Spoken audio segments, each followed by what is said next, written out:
El sonido fue como si hubieran dejado caer un saco de papas crudas en el pasillo, un golpe sordo, pesado, con un crujido de huesos desagradable. Pero no eran papas. Era, como descubrí segundos después, la vajilla de Talavera de mi abuela, la que había tenido la mala idea de poner sobre la consola para quitarle el polvo. ¡Ay, Dios mío! La voz de mi suegra, doña Elvira, no mostraba ni una pizca de arrepentimiento, solo un susto fingido detrás del cual se oía claramente su triunfo. ¡Qué resbaladiza es esta cosa, Isabelita! Pero, ¿quién pone los platos así?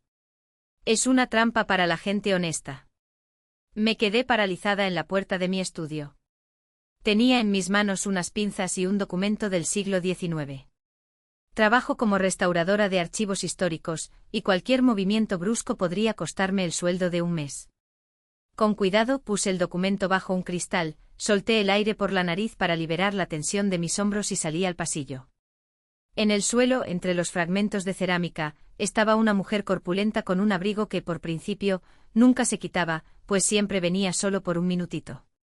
Era Talavera de Puebla, dije en voz baja. Mi voz era uniforme, casi mecánica. De formación profesional. Cuando ves cómo la historia se hace cenizas, es inútil ponerse histérica. Hay que contener el daño. ¡Ay, por favor! Doña Elvira agitó la mano, casi golpeando el perchero. Unos pedazos de loza. Rodrigo lleva tiempo diciendo que hay que tirar toda esa chatarra a la basura y comprar platos blancos normales. De esos que venden en el supermercado o en el centro. Isabel, ¿a qué vine? Dame las llaves. Parpadeé. El paso de la destrucción de mi propiedad a la extorsión fue demasiado brusco, incluso para esa mujer. ¿Qué llaves? Las de la casa de campo, ¿cuáles más? Mi suegra dio un paso adelante, haciendo crujir los fragmentos bajo sus zapatos. Por supuesto, tampoco se los había quitado, dejando huellas de lodo y suciedad de la calle en el parqué. Rodri y yo decidimos que ya es hora de poner orden allá. El verano se acerca y tú tienes pura maleza y esa cabaña podrida. Encontré una cuadrilla de trabajadores. Van a demoler tu choza y construiremos un baño de vapor, un asador. Rodrigo necesita descansar. Trabaja como burro. Y tú tienes ahí un museo de moho. La casa de campo me la había dejado mi abuelo. No era una cabaña podrida, sino una construcción sólida de madera en una antigua zona de descanso donde olía a pino y a tierra mojada. No dejaba entrar a nadie allí. Incluso a Rodrigo lo dejaba pasar con recelo, porque mi esposo tenía la asombrosa capacidad de convertir cualquier espacio en un almacén de latas de cerveza y cenizas de carbón. No, dije. ¿Qué? No. Doña Elvira se enfureció, avanzando hacia mí. Era más grande, más maciza, como un rompehielos con un abrigo barato. No te daré las llaves y no permitiré que demuelas la casa. Y por favor, quítate los zapatos o vete. Estás parada en medio de mi casa con los zapatos sucios. Tuya, chilló mi suegra. Mírala. El esposo y la esposa son uno mismo. Todo es de los dos. Rodrigo se mata trabajando por este apartamento. Rodrigo solo paga el internet y sus comidas fuera de casa, respondí cortante. Sentí como una energía fría y furiosa comenzaba a hervir dentro de mí. El apartamento es mío, lo compré antes de casarnos, la hipoteca la pagué yo. La remodelación la pagué yo. Rodrigo solo está registrado aquí como residente. Ese era un tema prohibido. Rodrigo le mentía a su madre, diciéndole que él pagaba la hipoteca para parecer un proveedor a sus ojos. Yo había guardado silencio por el bien de la paz familiar. La cara de doña Elvira se cubrió de manchas rojas. Ah, malagradecida, siseó. Yo que la trato con todo mi corazón. Le doy consejos, le traigo verduras de mi huerto. Y ella humillando a mi hijo echándole en cara un pedazo de pan. Pero ya verás lo que te hago. Se abalanzó hacia adelante intentando agarrarme por los hombros o sacudirme. No soy una luchadora de artes marciales mixtas, pero tengo excelentes reflejos. Simplemente di un paso a un lado y puse ligeramente la cadera. Fue puro instinto como cuando bloqueas el paso en el metro. Doña Elvira, perdiendo el equilibrio en el parqué resbaladizo por los fragmentos, se tambaleó, manoteó en el aire, golpeó el espejo con el codo y se desplomó pesadamente sobre el otomán. No se cayó, no se golpeó la cabeza, simplemente aterrizó con su trasero en el asiento blando. Pero el efecto fue como una explosión. Me mató, gritó tan fuerte que los cristales temblaron.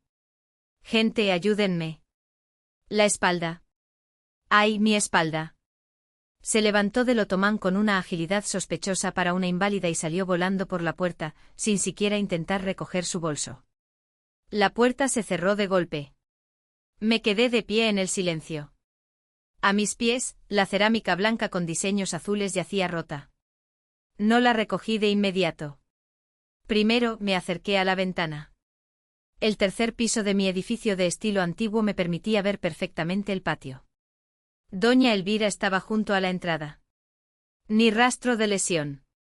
Tecleaba furiosamente en su teléfono inteligente, luego se lo llevó a la oreja. Su gesticulación era digna del teatro del Metropolitan. Se agarraba la cintura, echaba la cabeza hacia atrás, señalaba con la mano libre hacia mis ventanas, como si las estuviera maldiciendo hasta la 7ª generación. Observé este espectáculo y sentí como mi mente se aclaraba. La niebla de la vida familiar, de los compromisos, de los intentos de ser una mujer sabia se disipaba. El teléfono sonó. Lo tomé de la mesa. Un mensaje de Rodrigo. Mi mamá dice que la empujaste por las escaleras. Prepárate, voy saliendo del trabajo. Te vas a arrepentir. Releí el texto 2 veces. Te vas a arrepentir. No una pregunta sobre qué pasó. No un ¿cómo estás? Una amenaza directa. Ni siquiera intentó saber mi versión. Siempre elegía a su madre. Solo que antes había sido en pequeñeces, en la elección de las ensaladas para Navidad, en la discusión de las vacaciones. Ahora se trataba de mi seguridad. Si hubiera llegado y simplemente se hubiera puesto a gritar, habría sido la mitad del problema. Pero te vas a arrepentir sonaba como la promesa de una paliza o, como mínimo, un escándalo monumental con la policía de por medio para quitarme la casa de campo como compensación moral. Miré el reloj. Rodrigo trabajaba en un centro de negocios al otro lado de la ciudad. Viernes, tráfico de 9/10. Tenía como mínimo 1 hora y 20 minutos, máximo 2 horas. Dejé el teléfono y fui a la cocina. Allí, en el cajón de las facturas, estaba el duplicado de las llaves del apartamento que le había quitado a Rodrigo hacía un mes, cuando perdió su juego. Como se supo después, se las había dado a su madre por si acaso. Pero yo fingí que me había creído la historia de la pérdida. Volví al pasillo. No lloré. Los restauradores no lloran sobre un documento roto. Buscan el pegamento adecuado. Marqué un número. Ni la policía, ni una amiga para desahogarme. Llamé a don Mateo.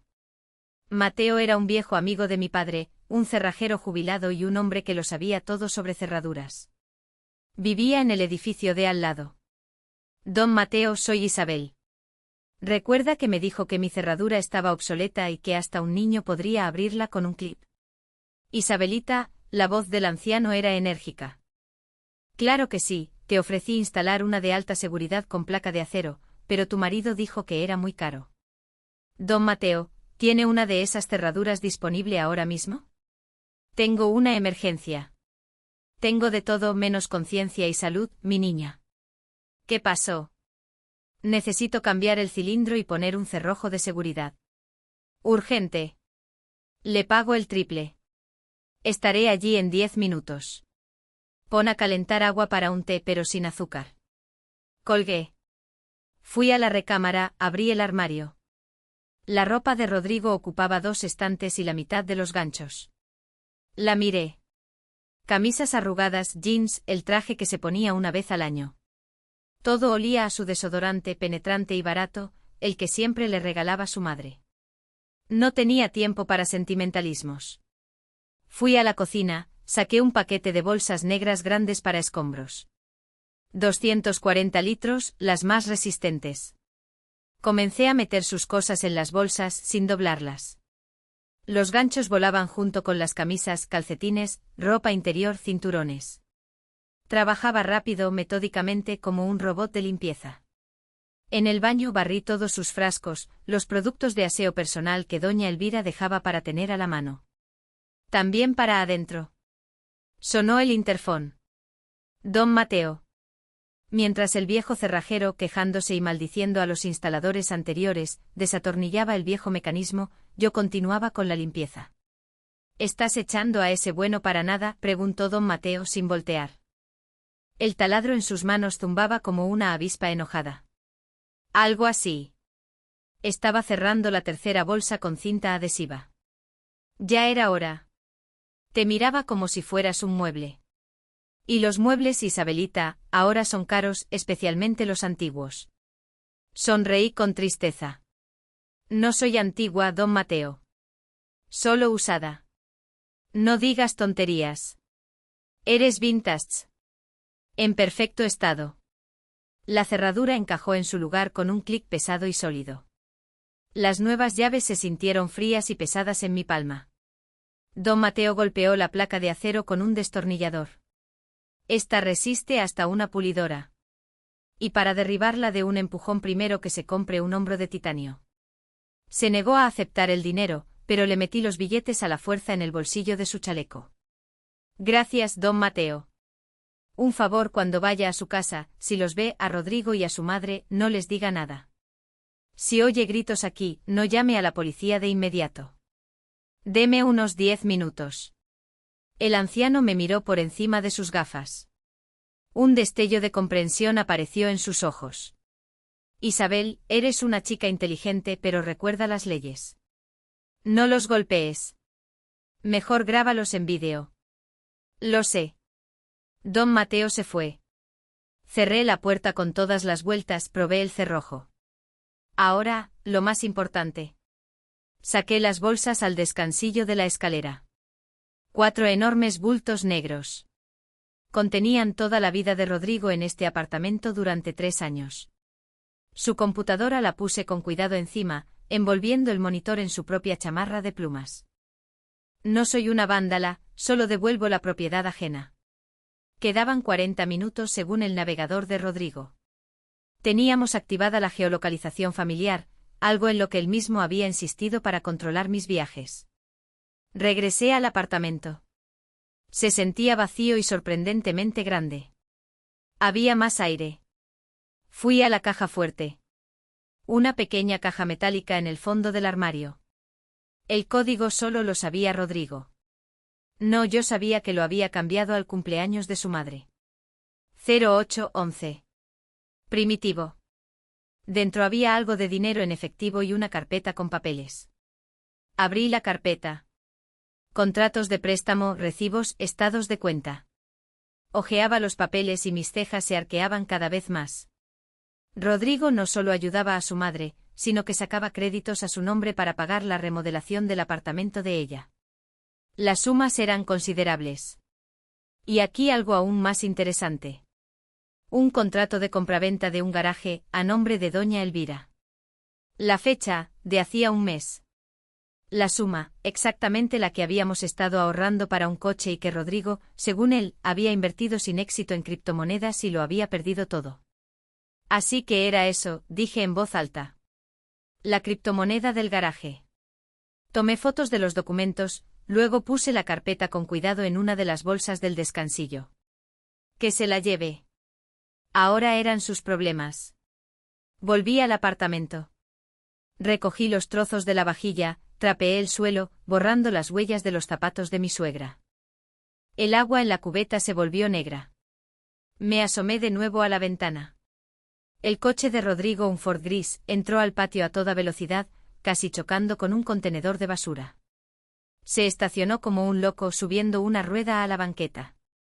Doña Elvira ya corría hacia el coche. Cojeando, recordó su papel. Rodrigo saltó del coche, la abrazó, le preguntó algo furiosamente mirando hacia mis ventanas. Su madre asentía, gesticulando activamente, representando, al parecer, cómo la habían pateado salvajemente. Me alejé de la ventana. El corazón me martilleaba en la garganta, pero mis manos no temblaban. Tomé una silla, la puse en el recibidor frente a la puerta, tomé mi tableta, encendí la cámara para grabar y me senté. Mi gato, un enorme mencón gris llamado Basalto, saltó a mi regazo. Sentía la tensión de su dueña y ronroneaba sordamente. Tranquilo, Bas, susurré. Ahora empieza el circo. Oí cómo sonaba la puerta de la entrada del edificio. El interfón no funcionaba, lo había desconectado, pero Rodrigo tenía llave del portal. Pasos apresurados en la escalera. No esperaron el ascensor. Demasiada sed de venganza. Tercer piso. El sonido de los pasos cesó. Silencio. ¿Qué demonios es esto? La voz de Rodrigo sonó ahogada a través de la doble puerta. Son tus cosas, hijito, chilló doña Elvira. Mira en bolsas de basura, como si fueras un vago. Un puñetazo en la puerta. Isabel, abre. ¿Qué te crees, que perdiste el juicio? Me quedé sentada, inmóvil.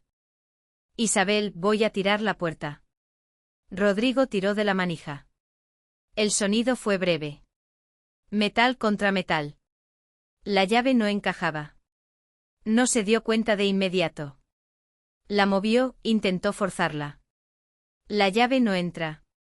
Mamá, cambió la cerradura. ¿La cambió? Y cuando tuvo tiempo, doña Elvira se ahogaba de indignación. ¡Qué desgraciada! Rodrigo, llama a los bomberos. Diles que me golpeó y se atrincheró, que está loca. Isabel, Rodrigo pateó la puerta. La puerta, reforzada por don Mateo, respondió con un eco sordo como una bóveda de banco. Abre o te voy a dar tu merecido. ¿A quién le levantaste la mano? A mi madre. Encendí la pantalla de mi teléfono conectado a la mirilla digital. La imagen era nítida. Rodrigo, rojo despeinado, pateando la puerta. Doña Elvira rompiendo una de las bolsas, sacando unos jeans de su hijo. Mira, Rodrigo lo rompió todo. No, mira. Voy a llamar a la policía, gritaba Rodrigo. Vas a pagar por todo. Lastimaste a mi madre, me echaste de mi casa. Este también es mi apartamento. Estoy registrado aquí. Me incliné hacia la puerta y dije en voz alta y clara, aquí solo estás registrado, no tienes derecho de propiedad. Tus cosas están recogidas. Los documentos del garaje y los créditos que sacaste para tu mami con nuestro dinero están en la bolsa azul. Al otro lado de la puerta se hizo un silencio sepulcral. Durante unos 5 segundos solo se oyó la respiración pesada de Rodrigo. ¿Qué créditos?, siseó doña Elvira, pero se calló de inmediato. Estuviste hurgando en mis papeles. La voz de Rodrigo tembló, cambiando de un tono agresivo a uno asustado. Buscaba la garantía de la vajilla que rompió tu madre, mentí. Y encontré pruebas de que me has estado robando durante 3 años. El garaje y la remodelación de tu mamá, la deuda de tu hermano que pagaste. Todo está documentado, Rodrigo. Voy a solicitar el divorcio y la división de bienes. Y como no tenemos nada que dividir, excepto tus deudas, buena suerte. Isabel, abre, hablemos. El tono de Rodrigo cambió instantáneamente. Se volvió suplicante, lastimero. El ciclo clásico del abusador. Agresión, miedo, luna de miel. Mamá, ¿quizás exageraste? A lo mejor te caíste sola. ¿Qué estás diciendo?, se indignó doña Elvira. Me rompió la espalda. Cállate ya, mamá, rugió Rodrigo. Isabel, mi amor. ¿Qué te pasa? Nos exaltamos. Abre. Tengo frío. Quiero comer. No, dije.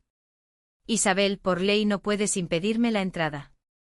Llamaré a una patrulla. Llámala, dije. Tengo una grabación de vídeo del pasillo. La cámara que puse para el gato graba con sonido. Se ve como tu madre se cae sola en el otomán y luego corre más rápido que una atleta. Y cómo me amenazaste ahora mismo, tratando de derribar la puerta. Se lo mostraré a la policía y presentaré una denuncia por amenazas. Te van a detener, Rodrigo, o te despedirán del trabajo. ¿Necesitas un escándalo? De nuevo silencio. Se oyó como se abría una puerta en el piso de arriba. Salió un vecino. ¿Qué es este escándalo? No hay pelea, se oyó una voz grave. El vecino de arriba, un coronel retirado. Es que mi esposa se volvió loca, empezó Rodrigo con voz lastimera. Esposa, retumbó el coronel. Pues yo oí como tú, muchacho, le prometías romperle la cara. Y su madre hace media hora corría como un venado y ahora se agarra la cintura. Mejor váyanse de aquí o yo llamaré a la patrulla, que mi nieta está durmiendo. Ese fue el punto de inflexión, la presión social. Rodrigo temía la publicidad, temía parecer un agresor ante personas respetables. Te vas a arrepentir, Isabel, si se oye más bajo a través de la cerradura. Te quedarás sola. ¿Quién te va a querer a tus 34 años? Ya volverás arrastrándote. Recoge tus cosas y no olvides la basura del descansillo, respondí y me alejé de la puerta. Oí el crujido de las bolsas, el ruido del ascensor, las maldiciones de doña Elvira, que siseaba a su hijo. Calzonazos. No pudiste controlar a una mujerzuela. Y las respuestas furiosas de Rodrigo. Luego el ascensor se fue y todo quedó en silencio. Apagué la grabación. Las piernas me flaquearon y me senté en la silla, abrazando al gato. La adrenalina se disipaba, comenzaba el temblor. Mis manos temblaban con un temblor fino y desagradable. Miré el recibidor. El perchero vacío. Ni la chamarra de Rodrigo, ni su eterna gorra, ni su paraguas. Vacío. Pero no era el vacío aterrador de la soledad.